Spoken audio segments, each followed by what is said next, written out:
So guess what, everyone? Cyberpunk is trending big time right now around the interwebs. We're going to be talking about why that is. Plus, this question right here, is CD Projekt Red gearing up for 1.4 with DLC in anniversary? Basically, would we be getting a DLC or an update around the time of the 1-year anniversary? Yes, it's nearly been a year since Cyberpunk released. That is crazy, but there's some interesting things going on with Cyberpunk because the back end on the Steam database has actually been updated internally. So what does it mean? Plus, we have a story here connecting to, guess what, GTA Trilogy Remaster. This one, oh my God, has been a divisive release for sure. Check out the headline right here. It says GTA Trilogy could be this year's Cyberpunk 2077 as Rockstar is flooded with refund requests.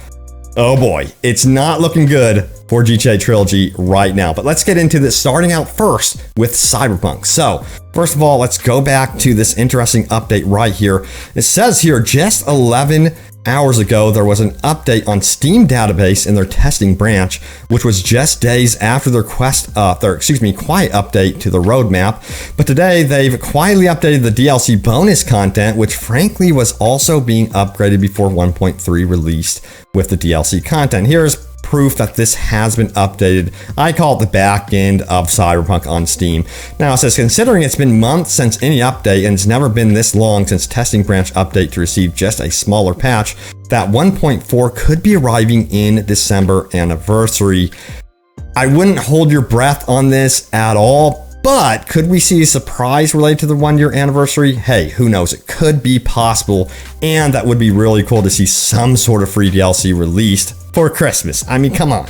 Christmas is approaching. I think a lot of us deserve some sort of gift, some sort of free present from CD Projekt Red at this point. Now, officially, what we do know, according to the big yellow roadmap, is that everything has been delayed clear until 2022. Free DLCs, content like that. So again, for that reason, I would not get your hopes up at all for some sort of surprise update, around the 1-year anniversary. So that's just my opinion. I think they're going hardcore into basically the next gen update and releasing some sort of big package around that time to get people interested into reactivating, I guess you would say, Cyberpunk on their console or re-downloading it so that they can try it again. So we'll see if that pans out to be true. But check this out right here.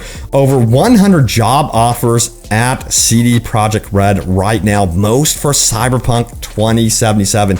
And this list right here is absolutely insane. Check this out. This is for Cyberpunk specifically. You can see that right here, that tab.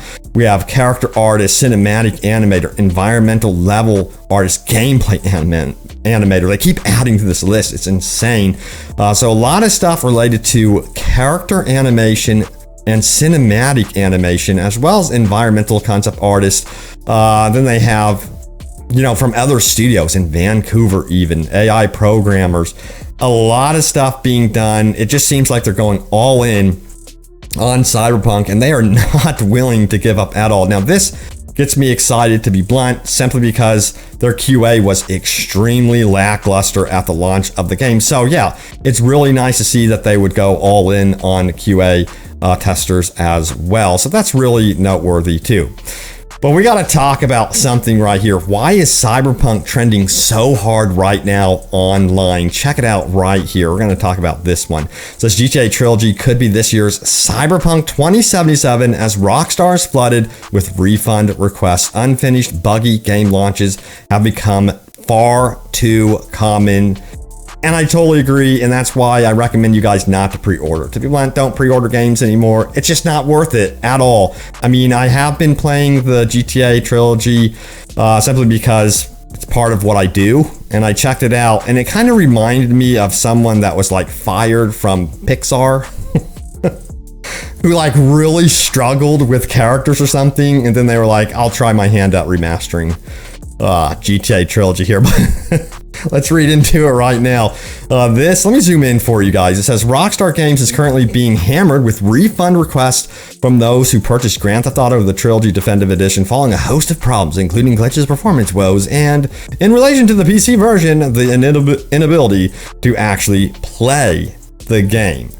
man, can we never just get like a solid launch of a good open world game? The only people that really deliver us good open world games is, in my opinion, Sony anymore. And, you know, Ubisoft can really pull off some stuff as well. But Sony, whenever they make stuff, God, it's really, really nice for the most part.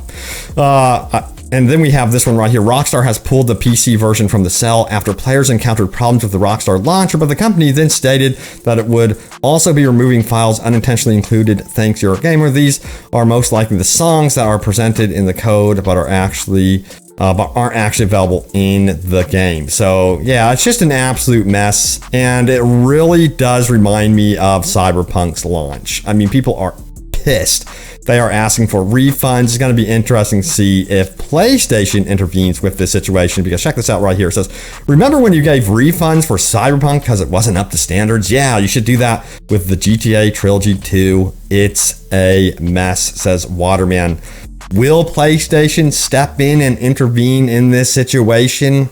We'll see. Let me know if you guys have been playing the GTA remaster or not.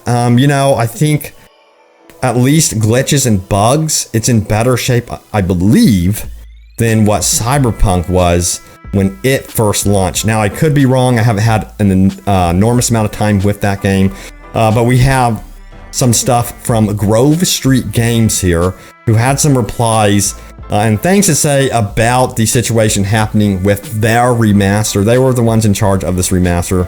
Check this out right here. It says, it's so fun to see players out there really enjoying what we put together for them. I'm honestly enjoying this unparalleled level of scrutiny on our studio. Today we are celebrating our monumental project launch while we are working on updates. It almost feels like they're trolling us at this point, these developers. I don't know. That's how it feels to me with some of these posts. I just do not care at all. And the way, you know, you fight back with this stuff is by not pre-ordering. But here's some comparisons. You know, there have been really good remasters, of course. Check this out right here. It says, I have no words. And the comparison is between Mafia and, of course, the GTA Trilogy. And if I could pull up how good Mafia Definitive Edition looks here, my God, like that is absolutely amazing what they did with Mafia. Honestly, I was hoping they would flesh out the open world for that one, but that's a whole other matter. But here is the GTA Trilogy. As you can see, the comparison here. I don't know what happened. I don't think they were trying at all with this one. But yeah, there's a lot of other comparisons and complaints out here. Chad Mafia Remake versus Virgin GTA Trilogy Remaster. And then we have, of course, the original Mafia, and then the definitive edition of, you know, Mafia right there. Which, I mean, that's just amazing. That's just crazy. They completely redid the whole game. And then you have GTA Trilogy. They didn't make any effort, really, to do much. Maybe colorized it a little bit. You know, that's one thing I've noticed that they do with some of these remasters. It's just, oh, let's add some color here and there. And, you know, they won't really notice too much. But, you know, one thing that I have to say with some of these remasters, in the case of GTA Trilogy, is they had this, like, cartoony look with it. And that's something that I could see developers getting into with especially really, really old games. Maybe they don't want to do, like, a super realistic look, especially if there's a budget. We're talking about Rockstar here. They basically have an infinite budget. I mean, come on. To basically fail against Mafia is inexcusable, in my opinion. All right, so let's keep going. And then we have this one right here. It says, you think it's fair to compare a remaster to a remake? I disagree. Instead of people bringing up Mafia Definitive Edition to compare to GTA Trilogy, they should be using something like Sleeping Dogs Definitive Edition, which is a great remaster. Man, don't get me started. I love this game right here. I wish I could say franchise. Don't get me, I wanted that so badly to be a franchise. You have no idea. And they're supposed to be making a Sleeping Dogs movie, which is really weird to have no game franchise based, you know, on this movie. But anyway, yeah, I mean, there have been really good remasters, and to see a company as wealthy and as successful as Rockstar drop the ball on this one is, am I shocked anymore? I guess I'm not even shocked anymore. Why am I shocked anymore? I don't know. But anyway, you know, another game that I've been covering on the channel, by the way, and I hope you guys have been enjoying those videos, is Starfield. And I did a recent video about that one. So let's get into your top comments about what I had to say about Starfield. I personally am excited to see what happens with this one, but again, anything can happen. So we have this right here. The video was Starfield, huge leak, new update from Bethesda, new gameplay details. And I asked you guys a question, what part of the leak do you really want to be true? Sound off. And we have Rocker Spaceman who says, being able to turn gravity off sounds like a lot of fun. I haven't played any games with that mechanic in it. Sounds interesting and should make for some fun gameplay. I totally agree. To me, if that actually pans out true, remember, this is all leaks, take it with a grain of salt and that sort of thing. Always fun to discuss, but yeah, if that ends up being true, that'd be a really cool, unique gameplay mechanic to Starfield. There are so many things you can do with this, including puzzles, by the way. It doesn't have to just come down to like facing off against enemies in zero gravity. They could do a lot with that for sure. Then we have this one from Stare Down Games who says, I'm just looking forward to the Stargate Wars Trek mods. Man, Stargate would be cool. It'd be cool if they had some sort of Stargate that actually worked in the game as well. GB Riker 61 says, anyone that comes out and claims to have insider knowledge is trying to sell you the Eiffel Tower. Take everything with a huge bucket of salt. It reminds me of that leaker who claimed they worked for Bethesda Game Studios and also claimed they wouldn't be able to play as a female sole survivor in Fallout 4 until after we beat Fallout 4 as the main. I'll wait for the official announcement from Bethesda Game Studio. Totally agree with you guys. Again, you know, it's fun just to discuss and theorize what's happening with the Starfield because there's so little info, but I'm also trying to be extremely careful about my hype levels here. Carolina Gamer says, the size of the map for each planet and for seamless travel to planets like in No Man's Sky. Yeah, the rumor is, and again, this is a rumor, is that these planets in Starfield are going to be, each one is bigger than Skyrim. And, you know, that both gets me excited and a little worried if that's true, because I hope it's just not a whole, you know, landscape of nothingness. That would be so boring. You know, even if there was like a really cool metropolis, it's not necessary to have that much land space in an open world, or in this case, maybe like an open universe game. Now we have this comment right here. Zachary says, this most RPG space games fall into 3 categories: freelancer, elite type, fly around in your single pilot ship and blow stuff up, KOTOR, Outer Worlds with ground-based adventure, or Starflight, Star Control 2, like games where mining, exploring planets in a rover with tactical ship combat. I want all 3, and having companions that matter as part of the ship's crew. They are not just there for talking. Not having an engineer when the player character is not specialized in tech makes it so it takes a long time to repair or upgrade the ship, if at all. Not having a pilot when the player character is not specialized in piloting makes travel more difficult and more likely the ship will take damage in combat and so on. And of course, Bethesda story, NPCs, and quests. Yeah, so hopefully they really do a good job with the companion system in this game. Apparently is going to be pretty in-depth. They kind of compare the game to, of course, what we have with their previous you know, franchises with Elder Scrolls and Skyrim, and of course Fallout. So that does get me excited.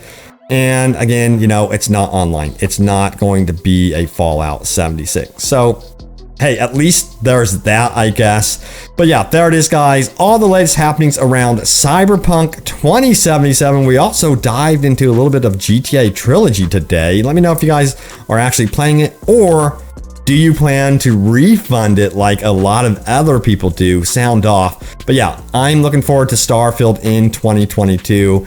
They seem to be pretty confident about the release date, but that could change. I'll keep you guys up to date on that one. But thank you all so much for watching. Stay tuned for more Cyberpunk and open world gaming goodness, and I will see you all next time. Take care.